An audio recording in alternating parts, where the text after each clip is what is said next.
पाठामध्ये आपण प्रकरण क्रमांक 6 मध्ये महासागर आणि महासागराचं महत्त्व याविषयी आपण माहिती जाणून घेतलेली होती। आता त्याच्या पुढचे जे प्रकरण आहे प्रकरण क्रमांक 7 खडक आणि खडकांचे प्रकार या पाठाचा आपण अभ्यास करणार आहोत। पान नंबर 40 प्रकरण क्रमांक 7 खडक आणि खडकांचे प्रकार। मुलांनो याच्यामधील जो पहिला घटक आहे तो घटक आहे करून पहा। आता करून पहा हे आकृती क्रमांक 7.1 आहे। याच्यामध्ये एकूण 3 आकृती दिलेल्या आहेत अ, ब आणि क। तर आकृती 7.1 या चित्राचं तुम्ही निरीक्षण करायचं आहे आणि निरीक्षण करून झाल्यानंतर खालील प्रश्नांची उत्तरं द्यायची आहेत। प्रश्न एकदम सोपे आहेत। अ मधील आकृती अ मधील डोंगर कशाचा बनलेला आहे, ब मध्ये काय केले जात आहे आणि क मध्ये आपणास काय दिसते। आणि ह्या तिन्ही आकृत्या बघून झाल्यानंतर या तिन्ही आकृतींचं निरीक्षण करून झाल्यानंतर अ आणि क मधील घटकांचा आपण कशासाठी वापर करतो या प्रश्नांची उत्तरं आपण द्यायची आहेत। तर मुलांना आपल्याला अ मध्ये असं दिसतंय अ चित्रामध्ये की एक डोंगराचं चित्र आहे आणि प्रश्न असा विचारलेला आहे की अ मधील डोंगर कशाचा बनलेला आहे। डोंगर कशाचा बनलेला असतो, दगड, माती, वाळूचे खडक किंवा खडकाळ भाग की ज्याच्यामध्ये खडकांचा अंश जास्त असतो। अशा पद्धतीनं खडकांपासूनच काय बनतो तर डोंगर बनतो। कशाचा बनलेला आहे, ब मध्ये दाखवलेला आहे एक मोठी तुम्ही ज्याला JCB म्हणता त्या JCBने काय केले जात आहे की एका ट्रकमध्ये मुरुम किंवा दगड गोटे जे आहेत ते भरण्याचं काम त्या JCB न तो करत आहे। आणि तिसरं जे चित्र दाखवलेलं आहे त्या तिसऱ्या चित्रांमध्ये खडकांचं चित्र दाखवलेलं आहे की ज्याच्यामध्ये वेगवेगळ्या प्रकारचे खडक आणि गोटे आपल्याला या तिन्ही चित्रांमध्ये दिसून येतात। तर मुलांनो पुढचं जे करून पहा याच्यामध्ये आपल्याला काय सांगितलेलं आहे तर आपल्या परिसरातील डोंगरावरून, नदीपात्रातून, जमिनीतून विविध प्रकारचे रंगाचे आकारांचे दगड तुम्ही गोळा करायचे आहेत, करून पहा म्हणून सांगितलेलं आहे। आणि या दगडांचे निरीक्षण करून खालील माहितीची तुम्ही नोंद करायची आहे। एक कोणती माहिती तुम्ही नोंद करायची आहे पुस्तकामध्ये तर पहिला जो घटक आहे दगड सापडला ते स्थान, म्हणजे मुलांनो तुम्हाला तो दगड कोठे आढळला ते ठिकाण ते स्थान तुम्ही त्याला तिथं सांगायचं आहे। दुसरं जे आहे तो आहे दगडाचा रंग, दगड कोणत्या रंगाचा आहे त्या दगडाचा रंग तुम्ही त्या वहीमध्ये नोंद करायचा आहे। तिसरा जो घटक आहे दगडावर दिसणारे ठिपके आणि त्याचा रंग। चौथा तुम्ही या सगळ्या गोष्टी वहीमध्ये नोंद करून ठेवायचे ना। तुम्ही ज्या वेळेला परिसरामध्ये डोंगरावरून किंवा नदीपात्रातून जमिनीतून विविध रंगाच्या आकाराचे दगड ज्या वेळेला तुम्ही गोळा कराल त्यावेळेला हे करायचं आहे।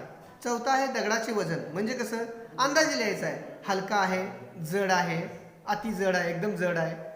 चौथा आहे दगडाचा कठीणपणा, कठीण म्हणजे त्याच्यामध्ये काय लिहायचं आहे तर त्याच्यामध्ये एकदम कठीण आहे, ठिसूळ आहे, मध्यम आहे, हे याच्या नोंदी तुम्ही करायचं आहे। त्याच्यानंतर पुढची जो घटक आहे दगडाची रचना। दगडाची रचना म्हणजे काय, दगड तुम्हाला पोकळ वाटतो, त्याच्यावर एकावर एक थर बनवून तो दगड तयार झालेला आहे किंवा अखंड ज्याला तुम्ही एक जिन्सीपणा असं म्हणता, एक जिन्सीपणाने तो दगड तयार झालेला आहे का याची नोंद करायची आहे। आणि शेवटचा घटक आहे दगडाची सच्छिद्रता, तो दगड अछिद्र आहे की सच्छिद्र आहे। तुम्ही गोळा केलेले दगड आणि त्याबाबत जी माहिती तुम्ही गोळा करणार आहात ती मला तुम्ही आणून दाखवायची आहे। आता मुलांनो या चित्रांचं 7.1 याचा जर तुम्ही अभ्यास केला तर त्याचं तुम्हाला जी माहिती मिळालेली आहे त्याचं मी थोडक्यामध्ये माझ्या पद्धतीने तुम्हाला त्याचं भौगोलिक स्पष्टीकरण करून सांगतो। मुलांनो 6वी इयत्तेला असताना तुम्ही बाहेरील कवच शिलावरणाचा अभ्यास केलेला होता की पृथ्वीच्या पृष्ठभागाचे बाहेरील जे कवच जे शिलावरण तुम्ही ज्याला म्हणताय तो अतिशय कठीण आहे।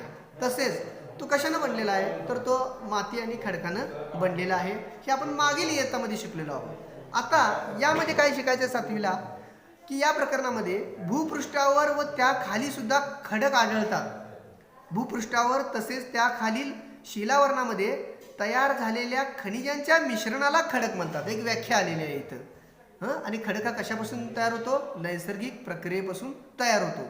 आता 6वीचा संबंध इथं फार आलेला आहे कारण तुम्ही त्यावेळेस शिलावरण शिकलेला होता।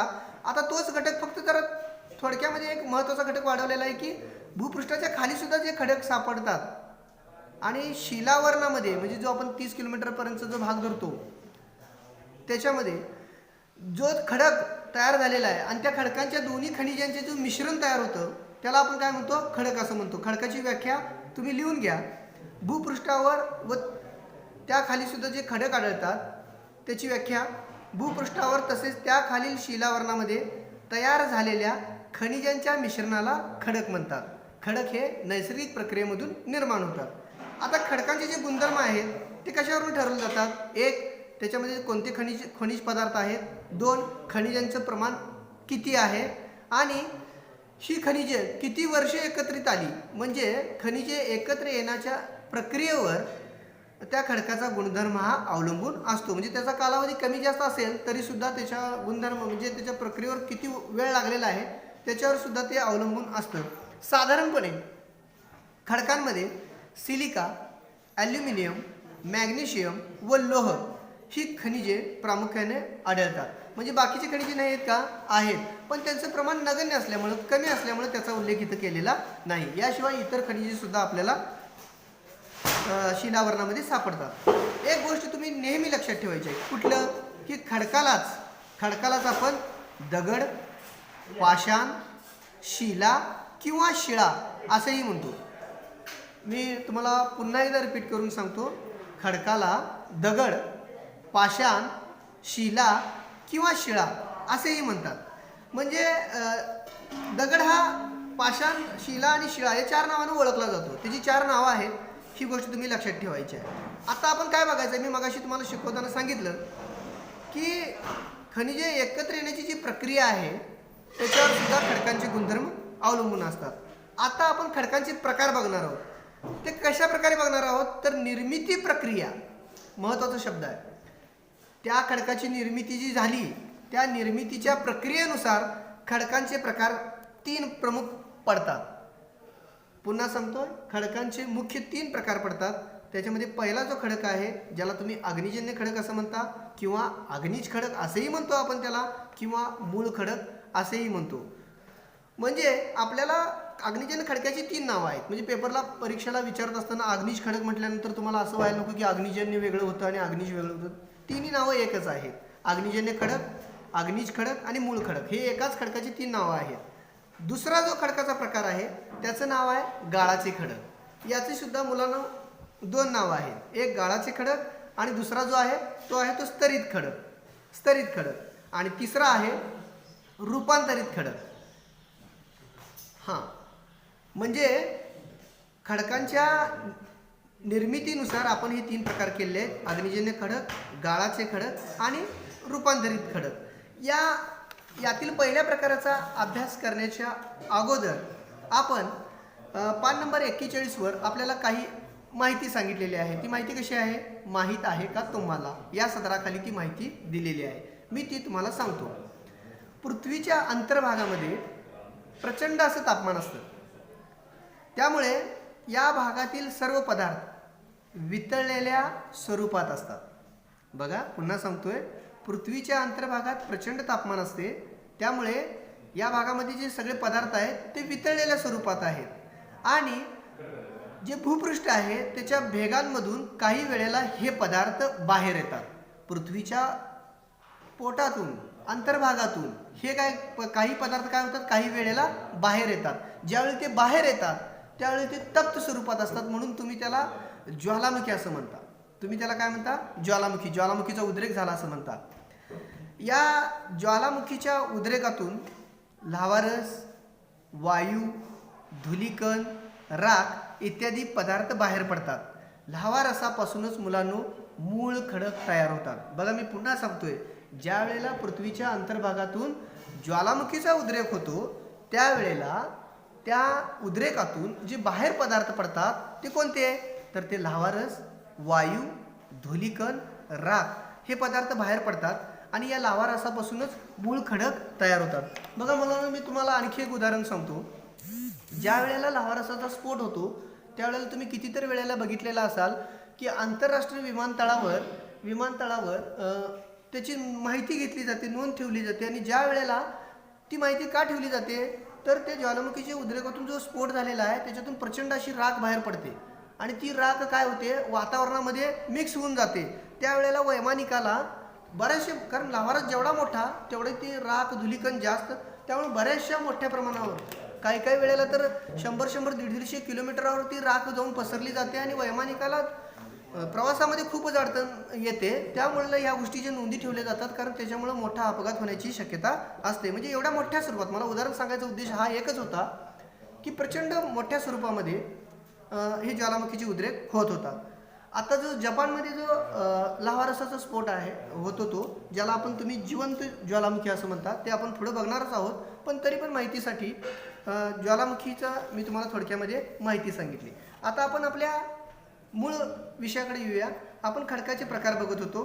त्याच्यामधील जो पहिला खडक आहे त्याची आता आपण माहिती घेणार आहोत. पहिला जो खडक आहे तो आहे अग्निजन्य खडक. बघा मुलांनो, ज्वालामुखीच्या उद्रेकादरम्यान भूपृष्ठाच्या खाली शिलारस, त्याला एक इंग्रजीमध्ये नाव आहे मॅग्मा असं म्हणतात, आणि भूपृष्ठावर लाव्हारस थंड होत जाऊन त्यांचे घनीभवन होते. या प्रक्रियेतून जो खडक निर्माण होतो त्याला अग्निजन्य खडक असे म्हणतात. बघा पुन्हा एकदा आपण कन्फर्म करू.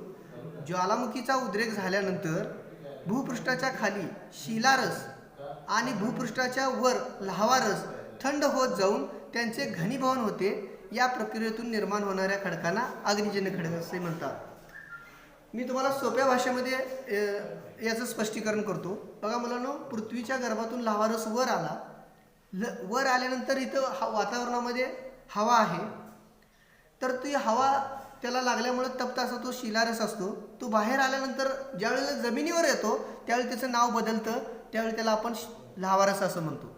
जोपर्यंत जमिनीत आहे तोपर्यंत त्याला आपण शिलारस असं म्हणतो, आणि ज्यावेळेला जमिनीच्या बाहेर येतो त्यावेळेला त्याला आपण लाव्हारस असं म्हणतो. ज्यावेळी तो जमिनीच्या बाहेर येतो त्यावेळेला आपल्या वातावरणातील असणाऱ्या वायूंच्या बरोबर त्याचा संपर्क येतो.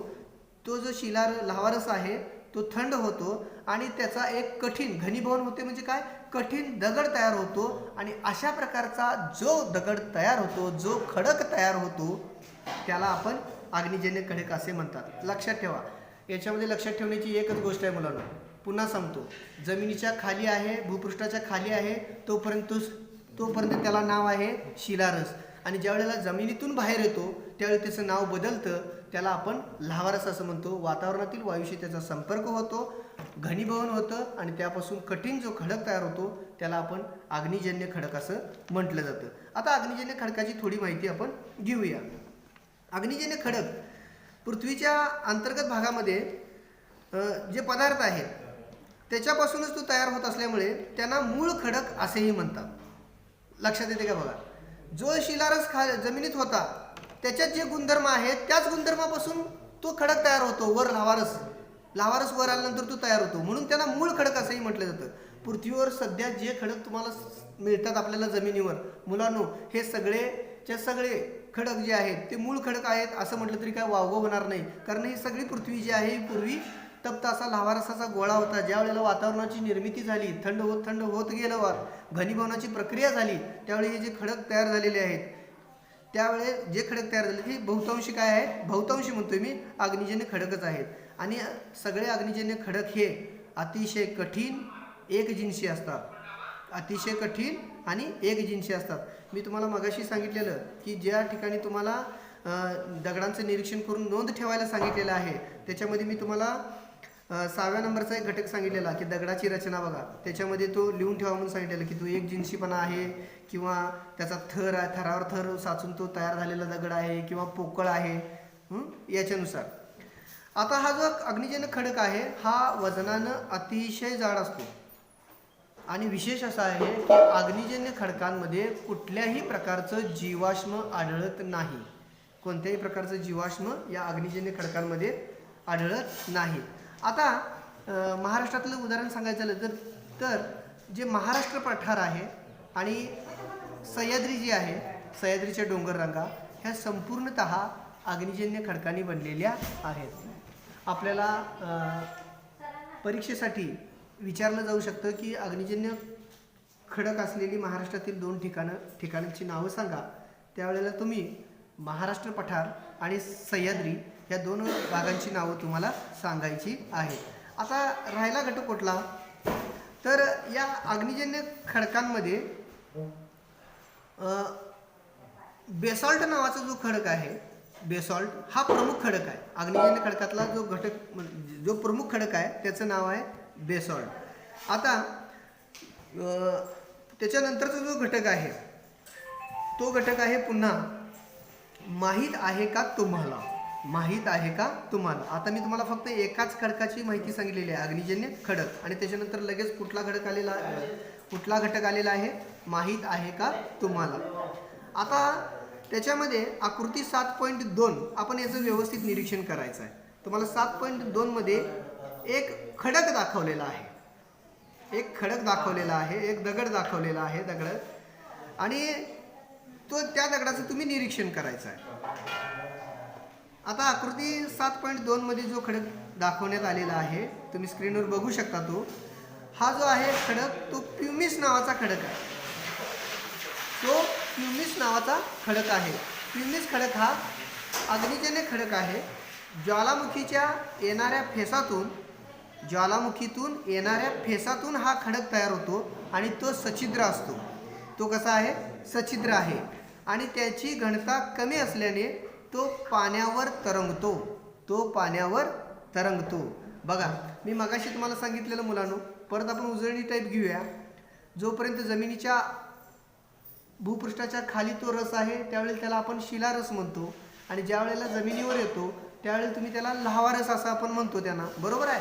पण ज्या वेळेला लाव्हारस बाहेर येत असतो त्यावेळेला त्या लाव्हारसाला सुद्धा काही मोठ्या प्रमाणामध्ये फेस येत असतो, आणि जो फेस येतो तो त्या फेसांपासून, तो फेस सुद्धा काय होतो तुम्ही बघितला असाल. पाण्याला फेस आल्यानंतर तुम्ही आपली आई कपडे वगैरे धुत असताना त्याच्यामध्ये आपण डिटर्जंट टाकल्यानंतर बाबा त्या पाण्याला फेस येतो.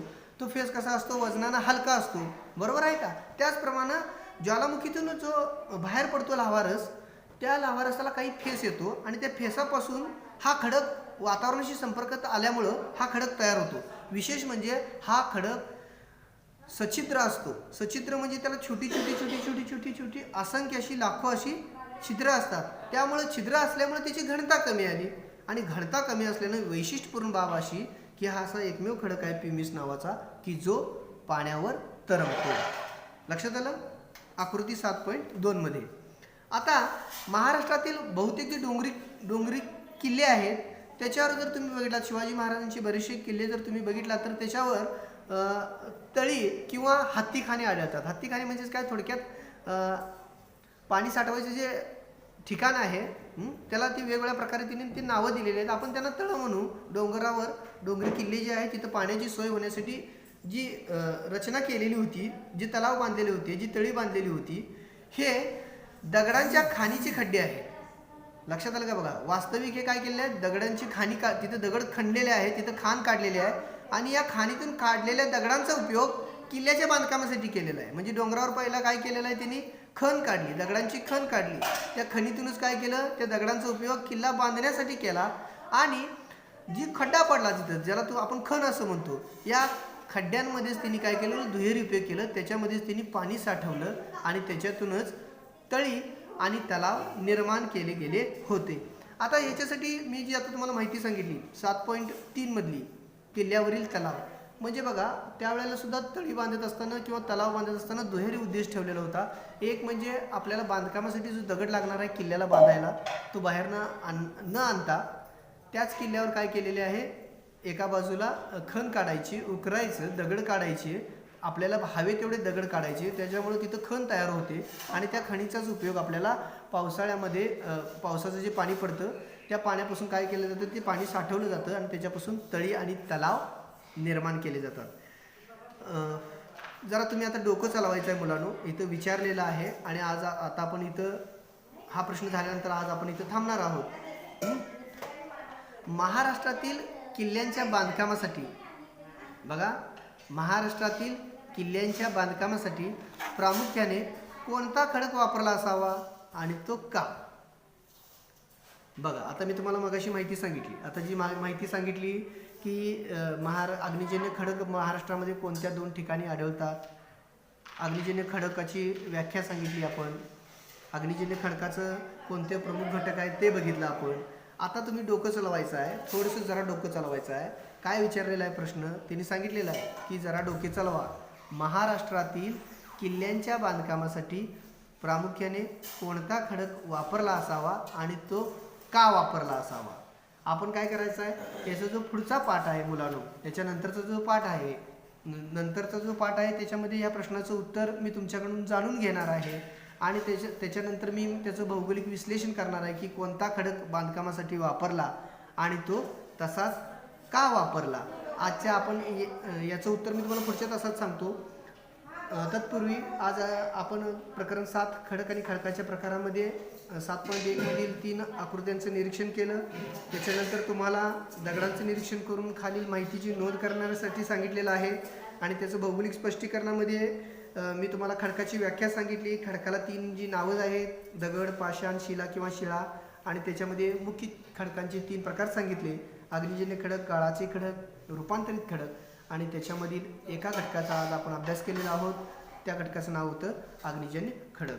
ठीक आहे मुलांनो, याच्या पुढच्या तासिकेला तुम्ही न चुकता महाराष्ट्रातील किल्ल्यांच्या बांधकामासाठी प्रामुख्याने कोणता खडक वापरला असावा आणि तो का, याचं उत्तर तुम्ही लिहून आणायचं आहे. नाही जमलं, तुम्हाला नाही शोधता आलं, तर मी पुढील तासिकेला या प्रश्नाचं उत्तर तुम्हाला सांगणार आहे. ठीक आहे, आज आपण इथं थांबू. धन्यवाद.